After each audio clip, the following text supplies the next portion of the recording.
C'est un grand honneur pour nous aujourd'hui, le représentant du foyer Branly, accompagné du doyen, du représentant des jeunes et du président du comité des résidents, les trois présents sur place.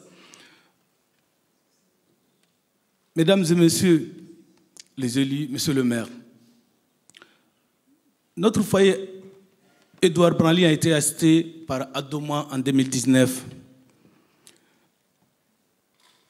Nous vous prions de vous soutenir afin que notre gestionnaire Adoma puisse revenir sur la table de négociation. On a besoin de votre soutien, mesdames et messieurs les élus. C'était le 17 février 2021, lors d'une réunion au siège de l'Adoma en Saint-Denis, qui nous a été présenté le projet du traitement du foyer. Nous ne sommes pas contre une nouvelle résidence. Mais nous souhaitons être associés à la définition du cahier des charges de ce projet. C'est lors de ces réunions qu'on les avait signalé que nous vivons à Montreuil pour certaines depuis 40 ans. Nous estimons tous Montreuil. Ça nous a été confirmé par la délégation de l'équipe municipale. Nous avons été lors d'une réunion dans une discussion. Nous avons aussi le soutien du conseil des quartiers Branly-Boissière, de nombreux habitants, des associations. Nous soutiennent dans cette demande parce que aucune transformation d'un tel foyer ne peut se faire sans que c'était pris en compte le demande de résidents et leur mode de vie. La transformation du bâti actuel ne doit pas entraîner une diminution du nombre de places dans cette résidence. Comme je disais, nous ne sommes pas contre la mixité. Pour nous, la mixité, c'est rester à Montreuil. Ça montre qu'on a notre vie. Ça montre qu'il y a nos associations. C'est à travers ce quartier que les foyers ouverts, qu'on participe à tous les événements dans les quartiers. Les fêtes des voisins, les fêtes des associations, le repas du quartier. C'est dans ce cadre qu'on avait demandé aux gestionnaires qu'on soit écoutés. On avait demandé aux gestionnaires certains points lors de la discussion. Le transfert de contrats de jeunes de leur famille par le résident âgé qui souhaite partir. Un maintien sur place des maximum de résidents actuels. La possibilité de 2 personnes puissent signer un bail pour un timbis, un timprem, logement en dessus de 21 mètres carrés.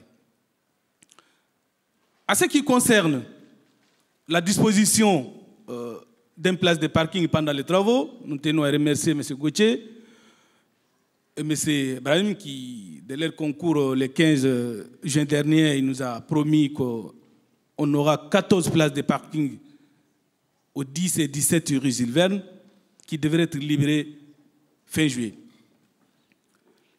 On a aussi demandé l'aménagement du bâtiment adapté aux personnes à mobilité réduite et aux personnes âgées pendant les travaux. Ces 2 dernières revendications ont été données liées à un accord verbal avec la direction d'Adoma. On avait demandé aussi des prestations et des réparations pour lesquelles les résidents continuent à payer. Changement complet de drap, chaque 15 jours. Que ce soit et aussi des thés et d'oreillers. Les rouvertures du gris, parce que le gris est fermé, parce que certaines élus savent que ce qui s'est passé le 30 mai dernier, les gestionnaires ont fait une brutalité, une descente brutale. Mais à cause du soutien du doyen, il avait demandé que la devise du foyer Branly à Montreuil, c'était de garder les sang-froid. la prospérité, le partage. On a aussi demandé une solution de relogement pour tous les séminaires qui habitent depuis longtemps au foyer.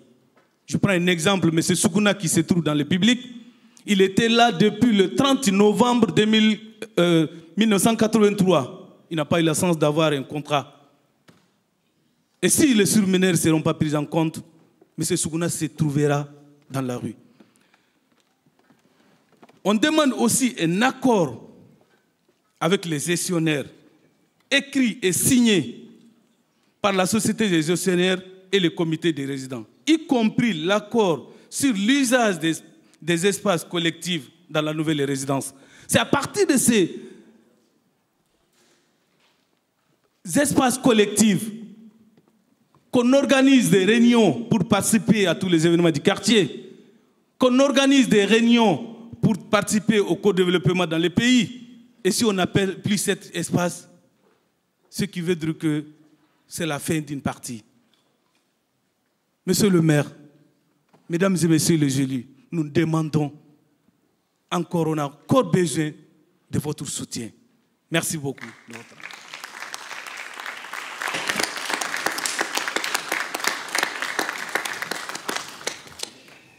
Merci beaucoup, messieurs. Quelques remarques suite à votre intervention.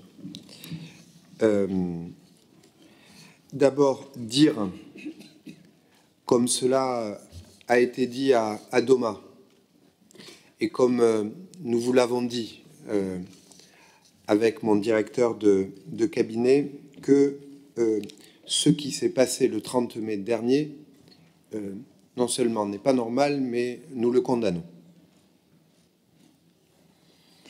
Nous l'avons signifié, il n'était pas admissible de forcer ainsi les choses, de vider les casiers, de mettre en désordre les affaires des gens et d'utiliser, comme cela a été fait, la force pour arriver à la situation de blocage que nous avons connue. Je veux vous remercier pour vos mots,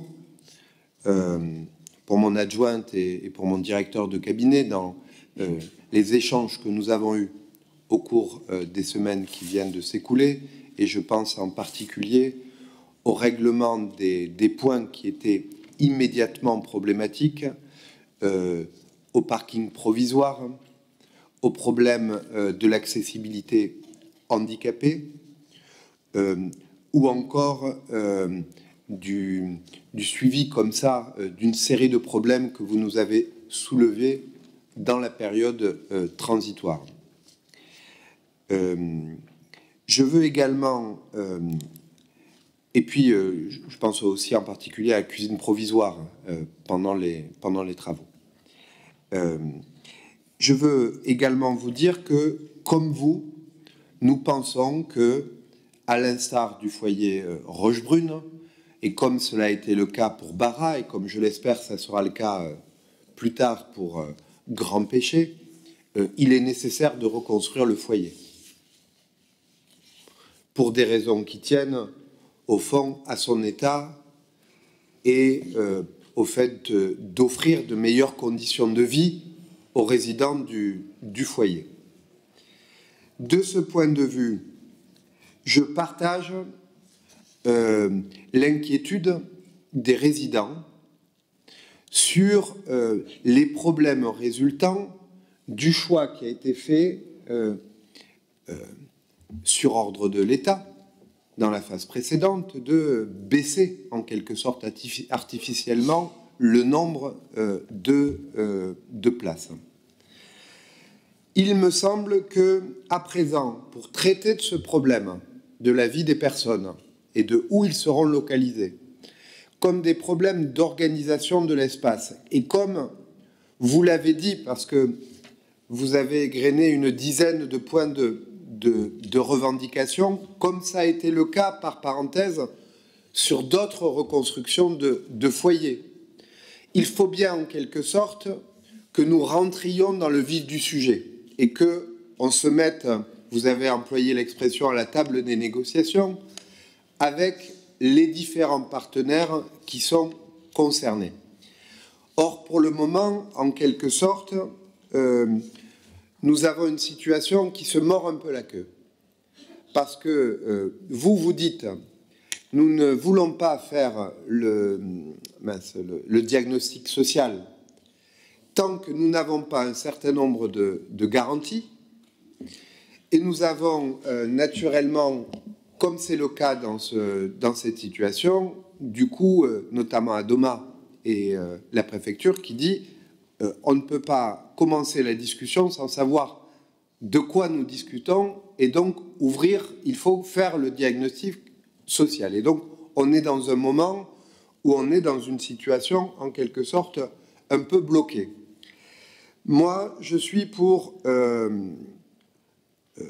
lever les blocages durant l'été de manière à nous permettre, de manière organisée, de créer les conditions d'un comité de pilotage avec les résidents, la mairie qui continuera à jouer son rôle d'intermédiaire et de soutien au projet, la préfecture et le bailleur à Doma, de manière à commencer à serrer les différents problèmes et y apporter des solutions.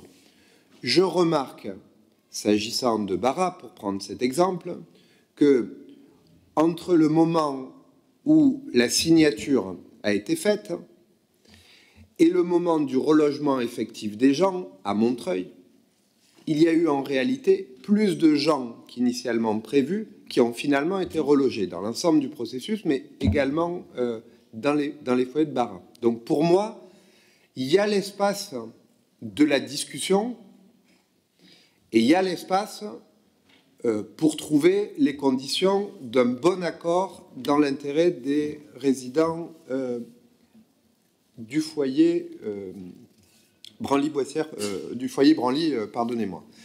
Le sujet maintenant, c'est qu'il faut qu'on crée les conditions pour qu'en quelque sorte, les uns et les autres passent d'une situation de blocage à une situation où on décide de créer les conditions d'un accord.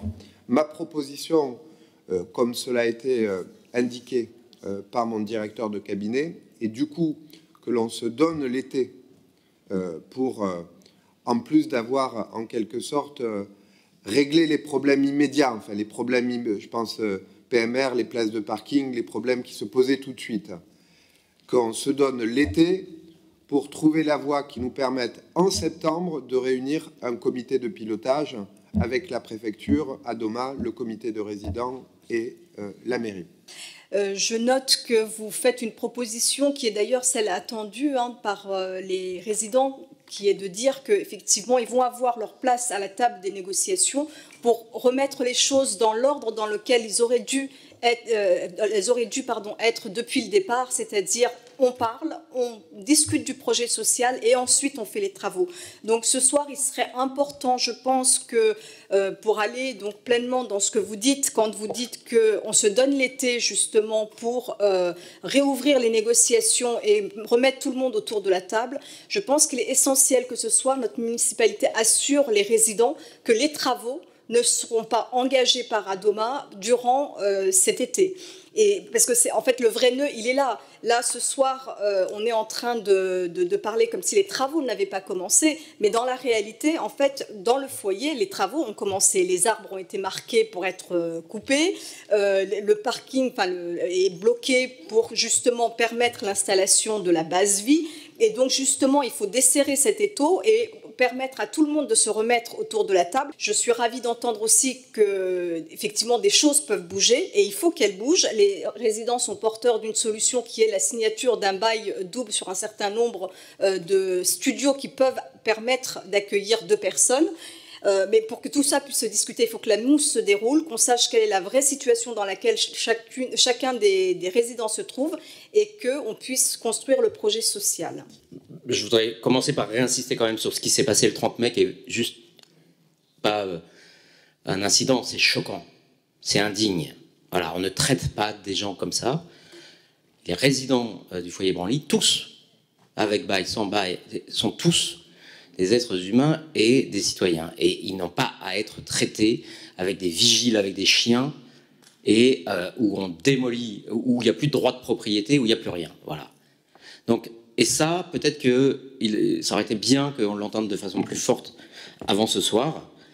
Au passage, c'est pas Adoma qui a retiré la benne pour les ordures devant le foyer. Hein, ça, c'est jusqu'à preuve du contraire, c'est quand même une prérogative d'Est Ensemble. Et donc, vraiment, se sont accumulées sur les résidents du foyer un certain nombre de choses qui ne sont pas dignes et avec lesquelles il faut rompre définitivement. Je pense qu'on a quelques moyens de faire pression sur Adoma. Hein. Adoma, c'est une filiale de la Caisse des dépôts-consignations, de CDC Habitat, dont dans quelques heures, on va voter la restructuration de la garantie d'emprunt pour 9,5 millions d'euros. Donc je pense qu'on a quelques moyens de discuter avec ces gens-là. Je rappellerai qu'avec ma collègue Choukri Younis, le 8 décembre 2021, nous avions interpellé sur le projet et sur la mousse du foyer Branly. Qu'est-ce qu'on s'était pris dans la figure? On osait poser des questions sur le nombre de résidents qui finalement seraient relogés. On osait mettre en doute la viabilité de ce projet et ce qu'il adviendrait des surnuméraires. On s'était fait traiter quasiment de raciste. Hein. Voilà. Jusqu'au moment où Djeneba Keïta avait fini par voter comme nous et ce qui avait un peu calmé tout le monde. Mais Halima Menoud, ce soir-là, je ne sais pas où elle est d'ailleurs ce soir, nous avait vraiment traité plus bas que terre parce que tout était sous contrôle et tout allait bien. Force est de constater 1 an et demi après que ce n'est pas tout à fait le cas. Et que si on en est là aujourd'hui, c'est aussi parce que la ville n'a pas fait son boulot d'accompagnement, de médiation.